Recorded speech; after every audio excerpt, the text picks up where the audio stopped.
एक सज्जन बड़े संपन्न आदमी कथा में जाते ही नहीं थे। पत्नी ने कहा कि चले जाओ। बड़ी मुश्किल से एक दिन पत्नी के कहने पर गए। लोगों ने देखा कि संपन्न आदमी पहली बार कथा में आया। कथा शुरू नहीं हुई थी, व्यास जी आकर बैठे थे। लोगों ने उन्हें देखा कि आइए आइए आइए आइए, सब लोग आइए आइए। हो गया, आसन बिछा दिया, कहा बैठिए बैठिए, बैठ गए। कथा शुरू हो इसके पहले ही जाते ही नींद जुड़ाई हुई, सो गए। अब सो गए तो ऐसे आदमी को जगाए कौन? किसी ने नहीं जगाया। कथा पूरी हो गई, व्यास जी भी चले गए, सब श्रोता चले गए। अब वही आदमी बैठा था जिसकी दरी बिछी थी, उसने धीरे से जगाया। बोले जाइए, कथा हो गई? हाँ हो गई। बड़ा आनंद आया, बहुत आनंद। घर पहुंच गए। पत्नी ने कहा कथा सुनी? हाँ सुनी, पर वहां 3 तो शब्द, आइए बैठिए जाइए, बस। पत्नी ने कहा अभिमानी आदमी है, दोबारा जाएगा नहीं। कहा ये तुम्हारे लिए मंत्र हैं, कल फिर जाना। तो अपने कमरे में जाकर बैठा। नींद नहीं आ रही थी, कथा में सो के आया, तब घर में कैसे नींद आवे। बिजली बंद कर दी, अब लेट है, नींद बैठ गया। पत्नी ने कहा ये मंत्र है, तो मंत्रों का जब करे तो बार बार कहा आइए बैठिए जाइए, आइए बैठिए जाइए। अंधेरा था, घर में घुसा चोर। चोर ने जैसे ही प्रवेश किया, ये बोला आइए। चोर ने कहा किसने दिया? चोर दबे पांव पीछे खिसकने लगा। तो ये बोला बैठिए। अरे बोले इसने पहचान लिया। तब तक चोर भागा, और भागा तो ये बोला जाइए। चोर ने समझा पहचान लिया, पकड़वा देगा कल। तो चोर दौड़ा दौड़ा आया, इसी के चरणों में गिर गया।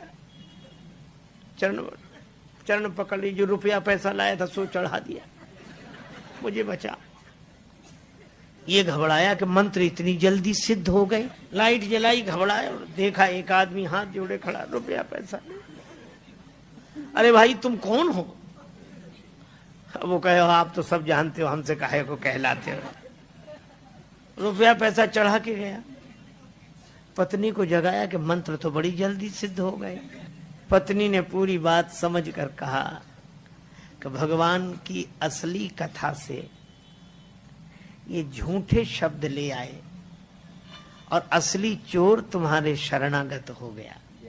और जिस दिन कथा से सच्चे शब्द पकड़ लोगे, उस दिन काम क्रोध लोभ मोह मद मत्सर ये चोर समर्पित हो जाएंगे। भगवत कथा।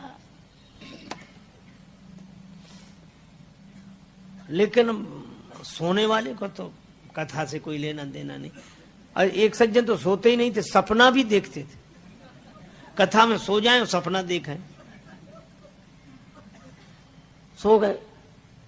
बाजार में कपड़े की दुकान थी, सपना देखने लगे हम दुकान पर बैठे कपड़ा बेच रहे हैं और कथा हो रही है, वो कपड़ा बेच रहे हैं। एक ग्राहक आया, ये कपड़ा क्या भाव दिया? का 5 रुपए मीटर। 5 रुपए मीटर नहीं, कुछ कम करो। 4.5 रुपए मीटर। बोले नहीं 4.5 नहीं। तो वो ग्राहक जाने लगा, तो बोले ले जा 4.5 में। और इतने ही नहीं कहा, ले जा 4.5 में 2 ही हाथ पसार, आगे वाले भक्त को कुर्ता दीन हो फार। वो आदमी कुर्ता पहने बैठा तो उसका कुर्ता फाड़ बोला हद कर दी। कथा सुनते हो कपड़े फाड़ते हो? बोला वो ग्राहक चला जाता तो? बोले ग्राहक यहाँ दुकान कहाँ, कथा में बैठे। स्वाग बोला अरे बोले हम भूल ही गए कि हम कथा में बैठे कि दुकान में बैठे। ऐसे लोगों के लिए नहीं, उन्हें श्रवण मन लाए। मनोयोग पूर्वक श्रवण करने वाले का दुख भाग जाता।